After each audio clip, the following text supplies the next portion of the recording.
You're listening to the Study Legal English podcast, the world's first legal English podcast, helping lawyers and law students become fluent in legal English.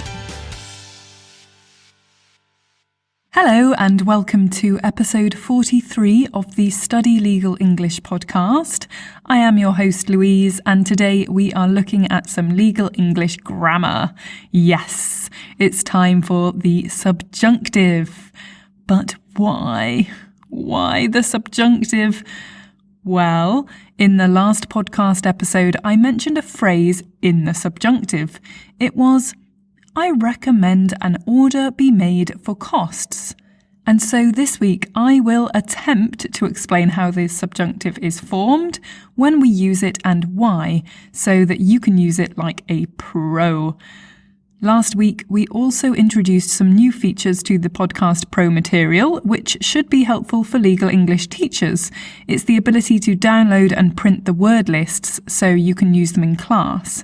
If you're not a Podcast Pro member, don't forget you can sign up for a free trial at www.studylegalenglish.com/podcast-pro. So let's get started. If you are studying or have studied a language, you will know that there are tenses and there are moods.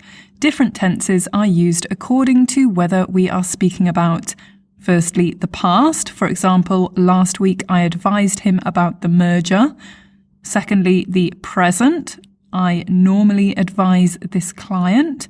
Or thirdly, the future. For example, I will advise the new client. On the other hand, mood shows the way in which we would like to express something. We use firstly the indicative for assertions to express facts. For example, he works hard. Secondly, the subjunctive for desires, possibilities, and things contrary to fact. For example, I recommend that he work harder.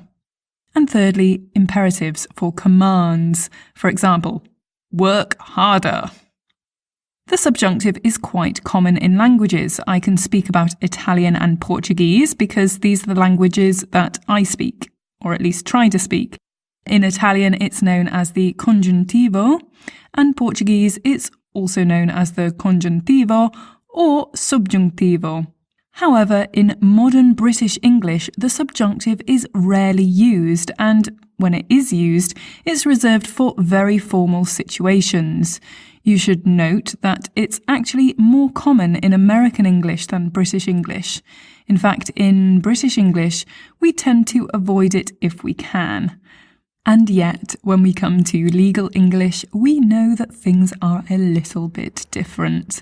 I'm sorry to say, my dear listeners, that as lawyers, you probably should learn how to understand and use the English subjunctive, because not only is it a mark of an educated speaker, but it can also be very effective in persuasive discourse, both in writing and spoken language. And we know that lawyers need to persuade people, from judges in court cases to the opposition when negotiating contracts. An important point to make, though, is that this is quite an advanced level of speaking, and so I would say only use it if you are at a high level, because if you get it wrong, it will sound a bit weird and it could confuse people. So firstly, let's look at how we form the subjunctive. The subjunctive is formed with the simple form of a verb, also known as the bare infinitive, which is the infinitive without the to. For example, do, go, be, instead of to do, to go, to be. We use this base form for all subjects. For example, I pay, you pay, he pay, we pay, you pay, they pay. You can see that the subjunctive is very similar to the present simple indicative, except that in the present simple regular verb conjugations in the indicative, we normally add an S to the third person singular subject. For example, he, she, it pays. And in the subjunctive, we do not add the S. We use the base form for all subjects. Let's go straight ahead and practice. I'm going to read the first part of a sentence and you finish it with the correct subjunctive ending for the subject. I'll begin with an example for you to copy. I. It is important that I pay the legal fees. You. It is important that you. It is important that you pay the legal fees. He, she, it. It is important that he.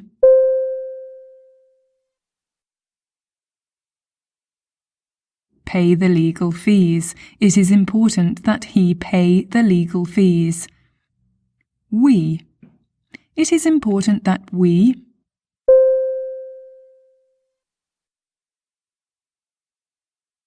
Pay the legal fees.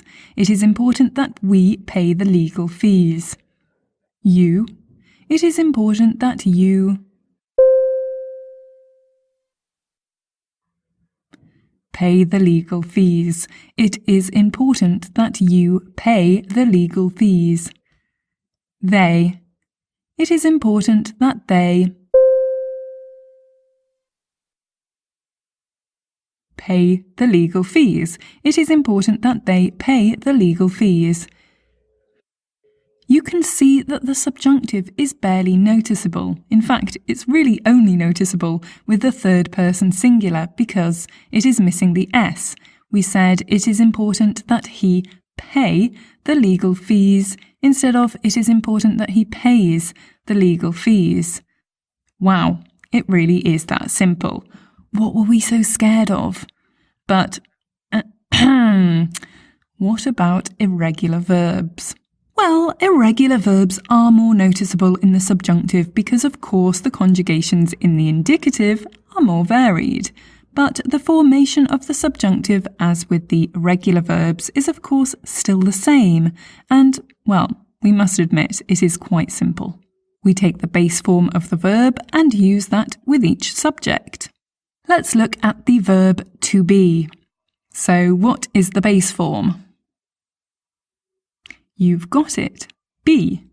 So we use this base form for all subjects. So instead of I am, you are, he, she, it is, we are, you are, they are, we have I be, you be, he be, we be, you be, they be. Wow. Well, you sure can notice the difference here. It sounds a bit strange, right? Well, with these, we really can tell that we're using the subjunctive. Let's give some examples and you should repeat the sentence that I say after the beep. I. It is important that I be there.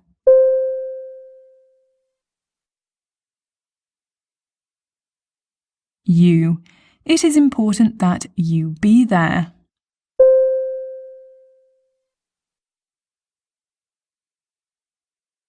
He, she, it. It is important that he be there.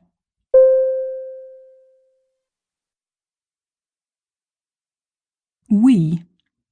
It is important that we be there.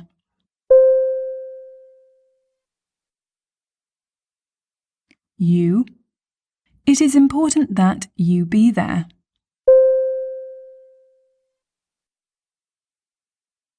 They. It is important that they be there.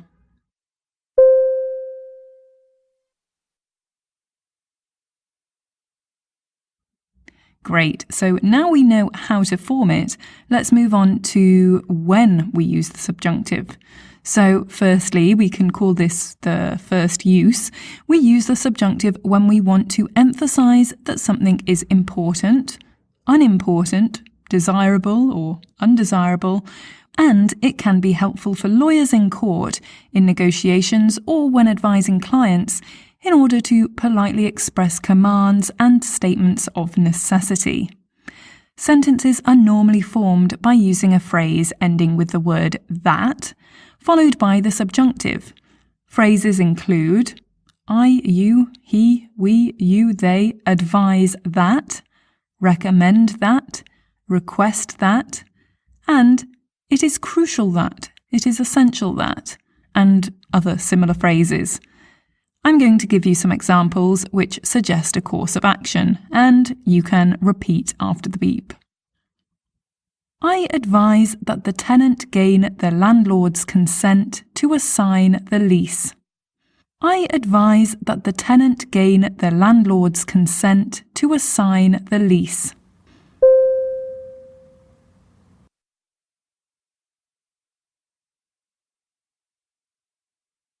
The seller recommends that the buyer sign the contract. The seller recommends that the buyer sign the contract.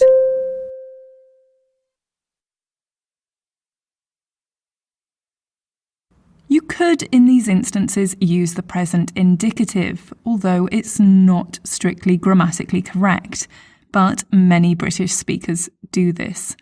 In this case, we would say, I advise that the tenant gains the landlord's consent to assign the lease, or the seller recommends that the buyer signs the contract for the sale of goods. If we want to say something a little stronger in order to give a polite command or to show importance, we could say the following sentences, which you should repeat after the beep. My client requests that this court grant her leave to appeal. My client requests that this court grant her leave to appeal.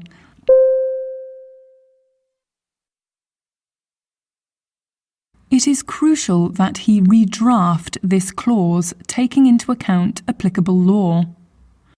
It is crucial that he redraft this clause, taking into account applicable law.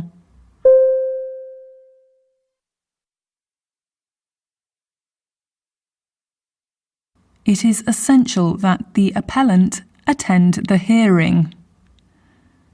It is essential that the appellant attend the hearing.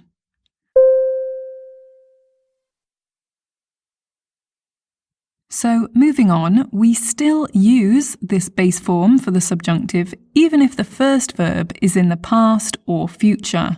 So, I'm going to read some sentences and you can repeat after the beep.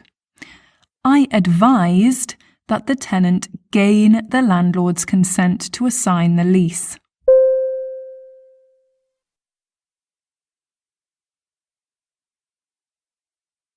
I will advise that the tenant gain the landlord's consent to assign the lease.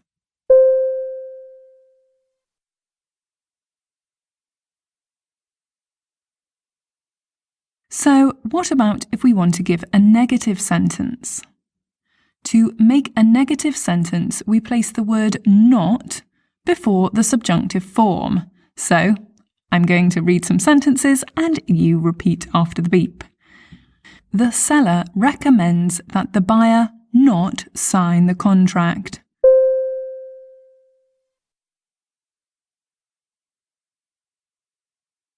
The seller recommended that the buyer not sign the contract.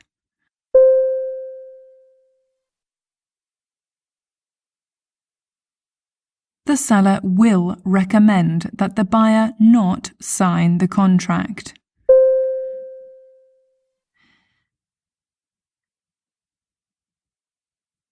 And what about the continuous?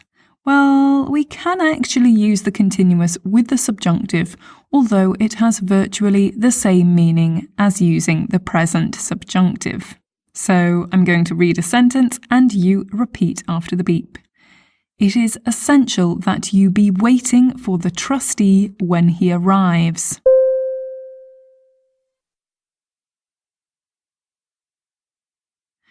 But here, as I mentioned, we could actually just use the present subjunctive. It is essential that you wait for the trustee when he arrives.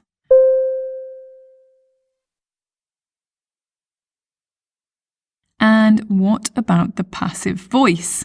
As we know, English lawyers love to use the passive voice.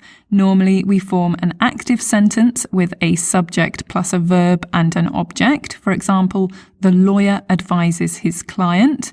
The lawyer here is the subject who is doing the verb. The verb is advises. The lawyer, the subject, is doing the verb, which is to advise. And the object is the thing which is having the verb done to them.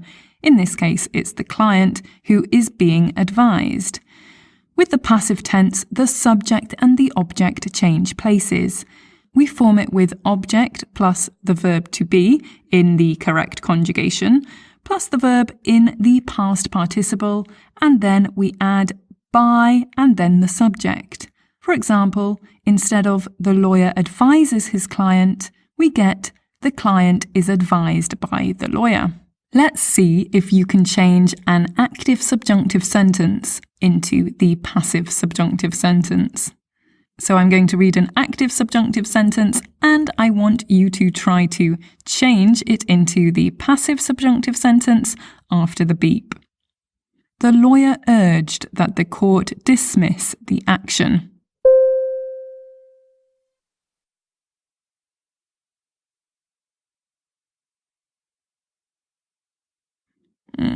Did you get it? Well, I'll give you the answer. The passive subjunctive sentence would be, the lawyer urged that the action be dismissed by the court. Sometimes we omit the last part, so we might just say, the lawyer urged that the action be dismissed.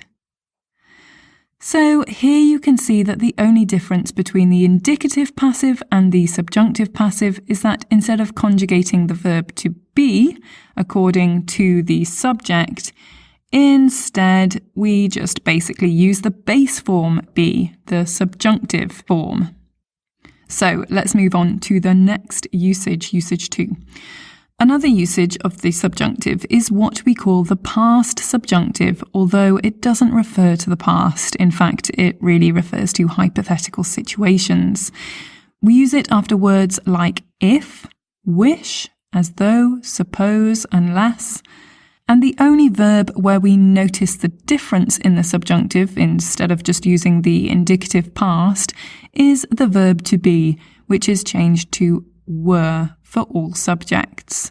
When I was researching the subjunctive in preparation for this podcast episode, I came across an article by Professor Lisa Maisey from the US University of Marquette, and her blog post is entitled Revisiting the Subjunctive Mood, Great for Persuasion. Here she explains why lawyers can and should be using the subjunctive in this persuasive way.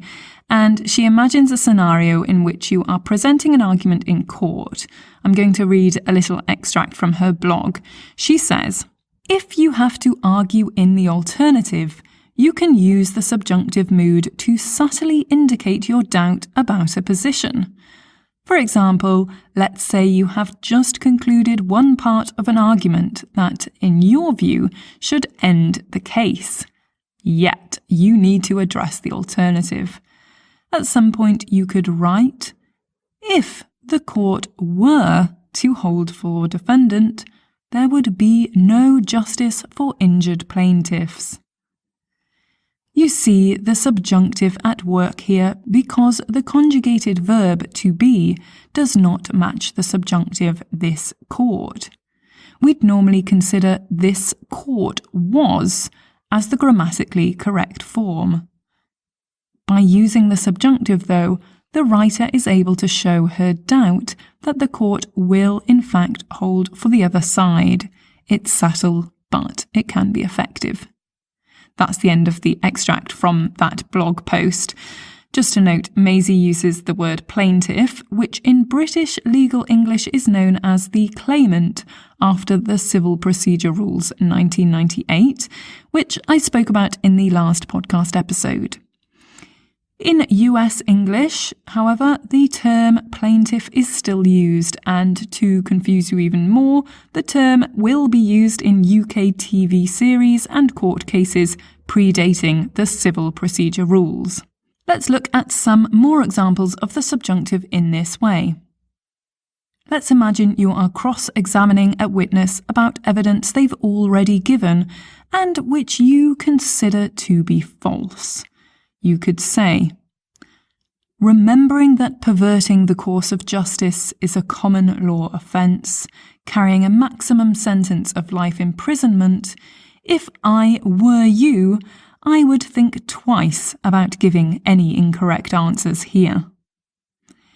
Here, the subjunctive is used when I said, if I were you, to show that in a hypothetical situation where you were somehow the witness, you would tell the truth, which in turn highlights your doubt as to whether the witness is indeed giving truthful answers, and it draws the witness's attention to the importance of answering your questions truthfully.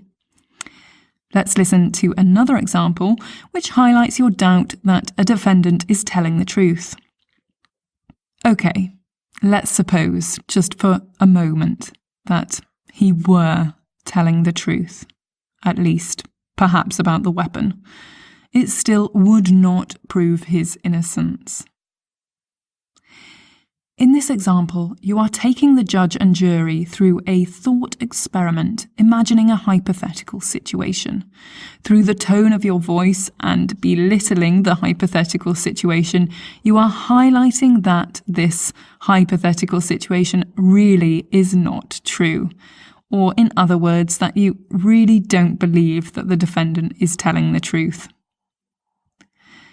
Outside of court, this technique can, of course, be used in negotiation. Let's imagine you are negotiating a purchase and sale agreement of a company.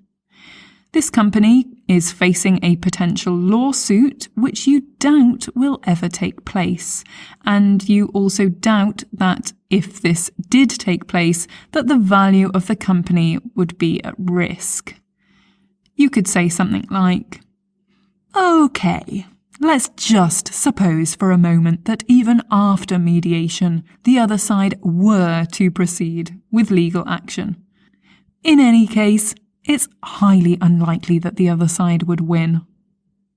Here, by using the subjunctive along with other phrases such as even and in any case, and using a particular tone of voice, you highlight your doubt as to the importance of the potential lawsuit.